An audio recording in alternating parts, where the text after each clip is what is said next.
તો સ્વાગત છે તમારું એક નવા બ્લોગમાં અને બધાને જય શ્રી રામ. મિત્રો આજે આપણે બનાવી રહ્યા છીએ ઓર્ગેનિક સાબુ આજે ફરીથી. તો જો મિત્રો આજ તો લીમડાનો સાબુ બનાવવાનો. તો જો આપણે લીમડો પીસી દો અને સોપ બીજાના આખત ધોળો છે જેને આપણે સમારી દીધો હવે ગેસ ઉપર ગરમ કરીશું. તો મિત્રો આપણે નાખીશું અંદર વિટામિન ઈની ગોળીઓ જે અંદર સોપ બેસનમાં. મિત્રો પછી મિત્રો આ વખત આપણે સુગંધની બાટલી નથી નાખવાની. આ વખત લીમડો છે એટલે સુગંધ તો લીમડાની જ આવી જશે. તો અંદર આપણે લીમડો પીસીને નાખી દઈએ. મિત્રો આપણે સિલિકોન મોડમાં આપણે નાખી દઈએ છીએ સોપ બેસન જે ગરમ કર્યો હતો તે.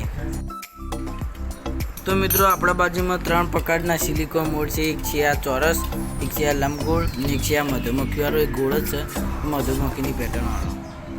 તો મિત્રો આપણો ઓર્ગેનિક સાબુ બની ગયા તમે જોઈ શકો છો. તો મિત્રો 3 અલગ અલગ પ્રકારના છે. તો મિત્રો મારી ચેનલને લાઈક ને સબસ્ક્રાઈબ કરજો અને સપોર્ટ કરજો.